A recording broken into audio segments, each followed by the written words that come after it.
Hello, my friends. We're back. November. Crazy, right? Okay, so we're going to start a new artist. We're going to start Pablo Picasso. Mandrian is still available. He will still be there all the way up through Christmas break. Okay, so if you haven't done him yet, don't worry, you still have time. Picasso is going to run to Christmas break and then I believe all of January as well. So you have lots of time to get him done too. But this is our second artist, so let's get moving. First things first, you've probably seen the emails about the art room, and we're still like feeling that situation out. They are totally packed in Laurel Ridge and desperate for room, all right? So we've had a couple of times now, I think 4 or 5 times, we've had somebody from the middle school come in and say, we need the art room. And what we've decided to go with for now is that I have shared our Art Lit calendar with Lisa. If you don't know who Lisa is, when you go in the front office, there's Kelly. She mans like the main desk, right? And then behind her is another woman. She has like straight, kind of, I don't know, sandy blonde hair. Her name is Lisa. She is in charge of scheduling the art room, all right? So whatever she says, goes. She has our calendar and she's going to try and make sure that if you have scheduled time, you get that time. However, if somebody from the middle school shows up in the middle of your art project, because this has happened, and told you to leave, walk with them to Lisa, okay? And let Lisa make the call. And if she says, yes, they need the room, get out, all right? Just take the high road and say, oh, okay, we'll figure something out, and leave the room. And if Lisa says no, they get the room, leave, and let Lisa deal with the middle school. Because what's supposed to happen is the middle school office is supposed to call Edy Ridge office. But what's happening is the middle school office is just sending people to the art room. And you and I, we're just parents, you know what I mean?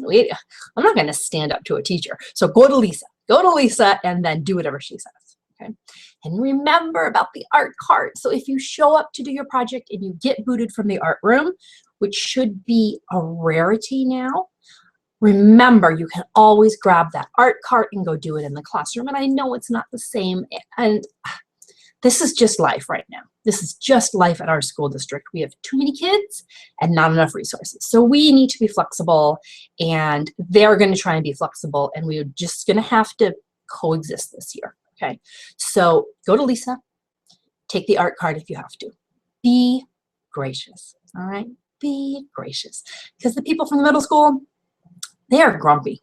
They are incredibly grumpy. So take the high road on this one, my friends. Take the high road. Okay, so that's the deal with the art room, all right? Is there anything else? I haven't heard anything else from anyone. Everything seems to be working and chugging along, you know, like it should be. So let's just launch right into Pablo Picasso. And for Picasso, so what I did for Picasso is I found this fabulous book. This might look familiar. It was, I believe it's the same author, yes, who did Degas and the Little Dancers. I have this one for Degas. If you have little people, kindergarten, first, or second, use this book. I think they will get more out of this story than they will the PowerPoint. I have 2 copies. One's going to be in the Picasso cabinet. One will be on the art cart. Take it to your teacher and say, hey, can we use this with Art Lit? 2 ways to do that, all right? You can either, if your Art Lit is from like 9 to 10, at 9 o'clock, have the teacher sit them all down in the classroom and read the book, then walk down to the art room and do the art project. You can even skip the slideshow if you like for kindergarten, if you're at half day and time is crazy, just skip the slideshow, do the book. The book does a great job of getting across Picasso in a story form, all right? Or alternatively, you can read it to them in the art room. The only bummer with that is, you know, it's gonna get lost, the little pictures, if you're sitting all the way in the back in the art room. You can, that little projector arm, you know, you push the button to make it say PC in order to make it project the computer screen. You can also push a button so that it's a words, you know, it sucks up the picture and puts it on the screen. Oh my gosh, no, projector. It's a projector. You could make it into a projector. So you could slide one page under and read it and slide the other page under, you know, to project it onto the screen if you want to do it in the art room. But I think the lower classes will have a very good time with this book. All right. And I've even tried to incorporate some of this book into the PowerPoint because this is based on a true story. I didn't realize this. This is based on a true story.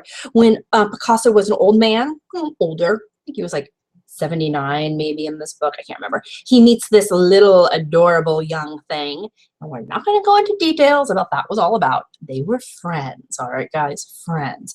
And he becomes infatuated with her, and he paints all of these paintings of her, gives her one, okay, and then it kind of moves on to the next girl, the next muse, sorry. And she later sells her Picasso for, you know, however many millions and ends up going on to be an artist herself. But this is based on a true story, which is kind of cool. So the art in here is nice. They have this really cool picture of him and her in his studio. So it shows her sitting, the sketch he did, and then the final piece of sort of abstract art. And this is in the PowerPoint. All right, but I just wanted to show you that if all you're using is the book, I think you get a really good vibe for Picasso as an artist. And it even has a little like historical note about him as well. Really good book for the little people. So please, please, please consider this kindergarten, first, second, third, fourth, fifth, I don't care. Go as high as you want, but this is a really good book. All right, on the art cart. Also in the art closet. But if you want to do the PowerPoint, this was a really hard one to put together, my friends, because I did not know that Pablo Picasso, during his life, produced more than 50,000 pieces of art. Oh, there's a lot of it. So I did my best to sort of, you know, sift through it all to get you some good stuff. So let me show you. This is always the impressive part of this dog and pony show. I'm going to try and share my screen with you. I would like to share my PowerPoint with you. And then I click here and I'm going to wait a minute until you get here with me. Are you here? Fabulous. Okay, Pablo Picasso. What a cool picture, huh? Look at his eyes, man. He was intense. Okay. Oh, that's wrong. Wait. That's not his correct date. That would make him like really, really old. See, you should check this stuff. 1881. He was a Spanish artist. I'll double check his birth date, but I'm pretty sure it's 1881. And his full name, oh, I'm going to even try this. Ready? Here we go.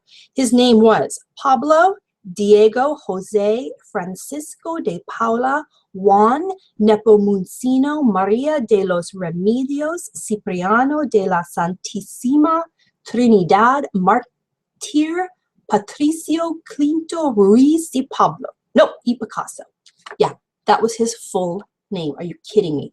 He was named, I guess, after a bunch of saints and family members. We just call him Pablo Picasso.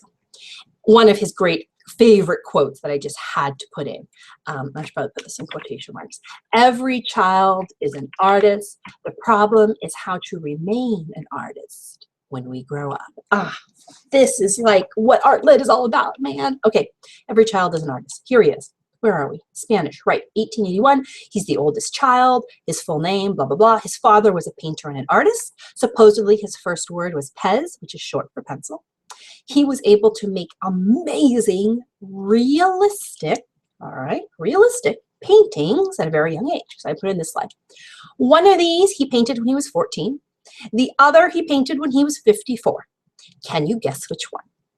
Crazy, right? Altar boy. He did this when he was a teen. A teen. So he went to art school at like 13. He went to a top college at 16. He was a prodigy. People had never seen a painter like this so young.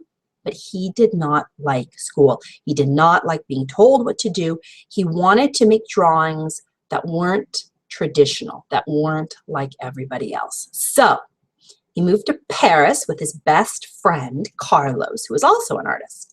And he hit sort of the French scene. And oh my goodness, he was definitely influenced by the Impressionists. And you can remind the kids, this is the type of art that gives you a feeling rather than the details. Remember Dagon, his ballerinas. We did Cassat, the mother and children paintings, where we use those watercolor pencils. This is totally Toulouse-Lautrec, which is from a couple years ago. I don't know if the kids would remember that. But he was definitely copying the Impressionists. He went to Paris and he began to copy the new hot type of art, right? Nobody thought this was good art yet. There were just a few painters doing it, and Picasso was one of those. But then, 1901, Carlos, the painter he moved to Paris with, he died. Now, he committed suicide. You can call it died or committed suicide, whatever you feel is appropriate for your age. And Picasso became very, very sad. And he went into what is now called his blue period. Most of his artwork was blue-toned, and it was very melancholy. It was very depressing. It was very down, all right? And he painted like this for a couple of years until, oh yes, and I wanted to say too that he also painted in low light. So you can ask the kids if they remember that Mondrian tree, the tree that Mondrian painted at night. Doesn't it kind of look also like these Picassos? I thought it did. But then, of course, in it's like in 1905, somewhere around there, he met a beautiful French model named Fernande and fell in love. And he began to enter what is called his rose period, because now his paintings are more reds and pinks and happies. And what he loved to paint during this time were circus people. I don't know why, he loved circus people. So he painted a bunch of circus people, and he painted a lot of sort of happy pictures. Okay. But around this time, we talked about this again with Mondrian, Picasso developed a new way of making art, and this is Cubism. And like I said, the kids might remember this from Mondrian. He would break a figure down into pieces and then paint them as if they were made out of shapes. He was one of the first artists to do this, and other people copied him. So Mondrian copied Picasso's Cubism idea, okay? But Picasso never gave up the image. So remember Mondrian, he went to full-on complete shape, right? He lost the picture. He became squares, oops, and lines. Picasso never went that far. Picasso always retained the image inside all of these shapes. But he was one of the founders of Cubism. And unfortunately, around this time, remember with Mondrian, when World War I broke out, he went back to the Netherlands. Well, Pablo Picasso did not, and so he sort of lived through the war, and it made him very upset. So during the Spanish Civil War, there was this small town that got bombed and everyone was killed. All the innocent people were killed, and it made Pablo Picasso so mad that he painted this picture, Guernica. Guernica, maybe? Anyway, it depicts this bombing of this small village, and it shows suffering, and it shows people dying and how people turn into monsters during war. And a lot of people say that this picture was one of the reasons the war ended. It helped people stop fighting. So this is one of his highlight pictures. And again, we're into Cubism. You can see a lot of shapes, and we're moving into also surrealism or dream-like pictures, and that's what we're going to come across next. So this is, he came up with Cubism, and he also sort of came up with surrealism. And in surrealism, it means the pictures look real but also imaginary. It's almost like they're coming out of a dream. We did Escher a long time ago. I don't know if the kids will remember or not. Not Escher, sorry, Dolly. We did Dolly. I don't know if they'll remember or not. But these two pictures I thought were very surreal. Some of them are very pretty, right? This definitely looks like a woman by the window. But there's something a little bit off and a little bit creepy about her. Here's one that's even creepier. This is a crying woman. And this is definitely something out of a freaky dream, because things are just a little bit wrong in this picture. Some people call this his monster period because his pictures looked scary and shocking, and he loved to shock. So surreal pictures, they don't often make sense, right? He said he liked to say, I paint objects as I think them, not as I see them. So here are two women he's painted, and as you can tell, They're just not quite right. They're kind of monstrous, okay? But this is what he's known for, these sort of surreal, dreamlike, odd faces, Picasso, okay? He was very famous when he was alive. People liked these type of paintings. They were shocking and different, and people were drawn to them. Like I said, he painted over 50,000, he made over 50,000 works of art, painting, sculpture, ceramics, drawing, prints, and rugs. He was very wealthy. He married twice and had 4 kids, and he died when he was 91 in France. Okay? So here, these next slides pull in that book. Here is Sylvette David, this little teenage girl that caught his eye in 1954. He made a little sketch of her, just like a normal artist. But then he began to turn her first into shapes, right? You can see him breaking her down into different shapes. And then he takes it into sort of surrealism, where you start to see she looks even less like a person and more bizarre. And he took this not only with paintings, but sculptures as well. So here, this is a piece of painted metal sculpture. And this sold, believe it or not, for $13 million. So people, even though this is odd, people are drawn to it. So we are going to have the kids do their own surreal portrait. And I picked this as sort of the inspiration piece, if you guys want to pause and talk about it, because it pulls together everything we're trying to do. Okay? There's lots of crazy color going on. Lots of crazy color. The features are there, the parts of her face are there, but they're just a little bit kooky. Like one eye is normal, one eye is sideways. Kind of has her nose here and then her nose here. Blue lips, and again, these weird, this almost looks like here on this side, a profile, right? This looks like almost the side of her face. I guess if you were to cover up this part, I can't do it with, I can't show you this, but if you were to put your hand right here, this looks like her profile. And if you put your hand here, this looks like the front of her face. So it's kind of a cool optical illusion you can point out to the kids. He liked to kind of put a profile with the front of your face at the same time. And the last thing I put in, and I will have this as a handout as well, I went ahead and just drew a bunch of weird noses and eyes and mouths. And you could pass these out if you think your kids are getting stuck on different ways to draw it instead of drawing everything looking the same. All right. So let me show you, let me scoot out of here and show you what I am envisioning for the projects. Okay.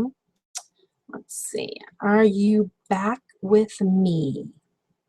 I hope you're back with me. I hope you see my little funny face now. So, ooh, I almost unplugged my computer. Okay, so what I was talking about is show the kids the difference between a profile and a portrait, right? So if I turn sideways, you can say, how many eyes can you see of me, right? You only see one eye, and my nose points more like a triangle. My lips go out and my chin goes out, right? So you get this profile look. But then if I look at you face on, my eyes are suddenly round, straight in front of you. My nose also is no longer a pointing out triangle. It's more like this way, right? And my lips are flat like this. They're not the pointed forward lips. So you can kind of see the difference of how a profile looks from face on, so that you can show the kids how Picasso in that last picture would combine a profile with the straightforward portrait face. And that is really unsettling. It's really creepy. He grew some of his art, man. He liked the naked ladies, I'll tell you that. But anyway, off topic. So what are we going to do? Okay, so the first part of this project is, and again, you have little people, listen up. You're going to give them all a piece of colored construction paper, not white. We're not going to go white. We're going crazy colors. If you have little people, even if you don't, if you want to make your life like that much easier, draw the circle. We need a really big face for this project to work. And sometimes kids draw these like tiny, and you're like, what are you doing? How are you gonna, no, turn it over, do it again. So for little people, like, man, definitely kindergarten first, and I would even say second. Draw the circle form. We're using oil pastels. Get the white oil pastel. Big, big, big, big circle. Big circle. All right. And this is going to be the base. This is what they're going to start with. So this is step one. Okay. Step two, I have cut an obscene amount of tiny little squares. Give the kids scissors because they will need to trim these. All right. I just guesstimated. And you want them to pick a range of different colors. So they cannot use the same color twice. We want crazy. No symmetry. I know this is going to drive some of these little ones bonkers, but there's no matching. There is no matching in this. There's no 2 black eyes, 1 blue nose. No, no, no, no, no. All colors are going to be different on this. So have them pick different colors. They're going to need 2 for the eyes, 1 for their nose, and 1 for their mouth. And they need to be all different colors. All right. Then what you can do, did I bring my cheat sheet here? Oh, come on, Chrissy. Where'd it go? Where'd it go? Oh, shoot, you guys. Too many pieces of paper. Anyway, I had that little sheet that had like the noses on it. Well, this is not helpful. Oh, I see it. Hold on.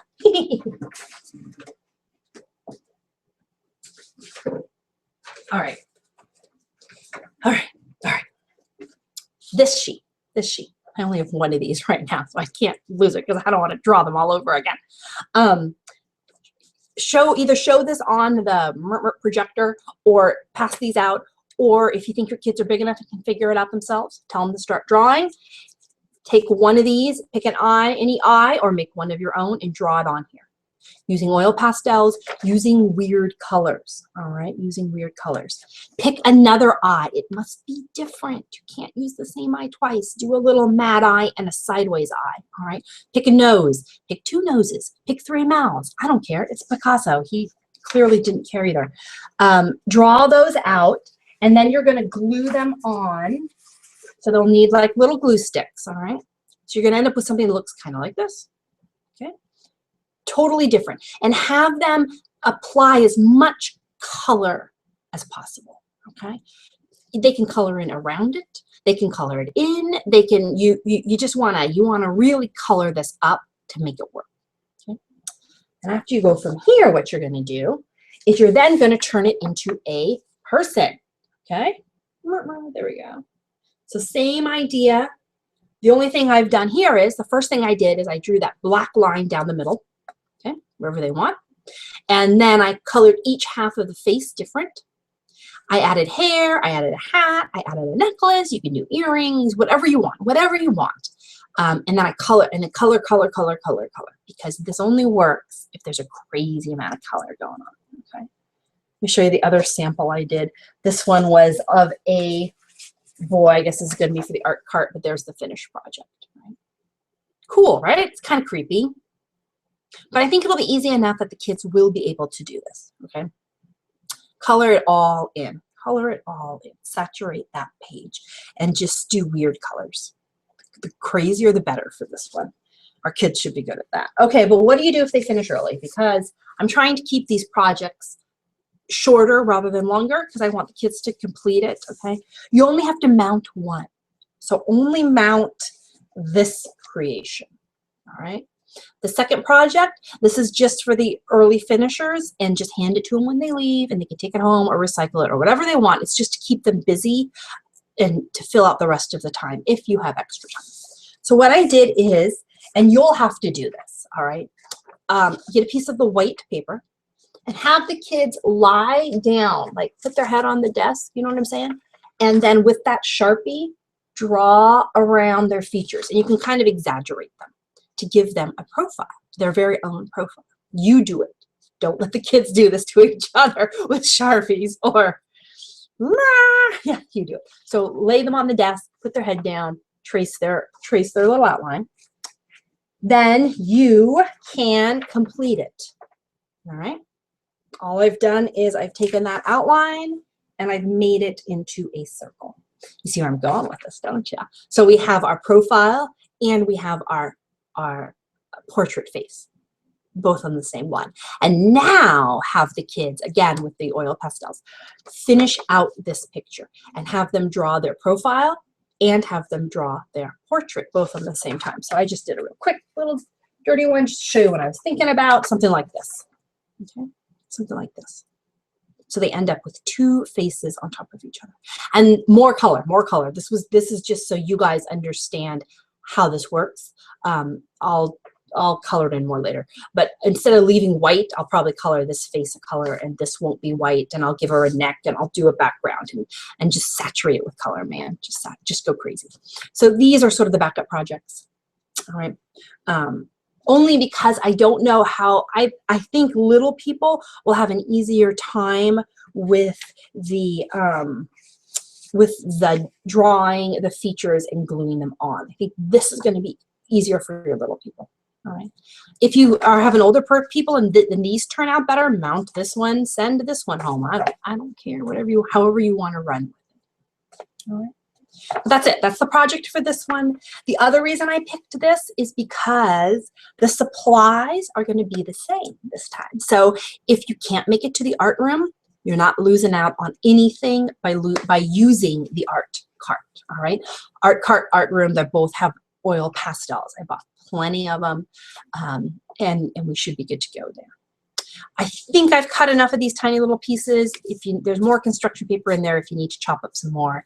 Give the kids scissors so they can, trim it up as they need. But you don't want them to cut out the image. You want to keep it a geometric shape. So if they want to make them triangles or circles or diamonds, they can do that. But don't draw an eye and then cut it out in the shape of an eye. You know what I'm saying? You want to kind of keep it a bit cubistic. Is that even a word? I don't know. I know they really should have someone with art knowledge doing this. I'm going to keep it cubistic, people. But I think that'll work. Right? That'll work. Okay.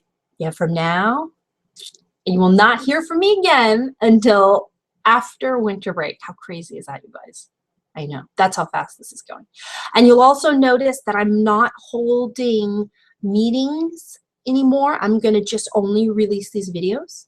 I will be in the art room. So if you look on the calendar, you'll see I've reserved a day for, I call it volunteer training and prep. So if you have any questions or problems, or you want to come in and talk to me one-on-one about a project because, either you can't get the video or you don't like the video, feel free to drop in and show up. I will be there. Okay, I will be there. But I'm not going to require you to be, because I'm just nice that way.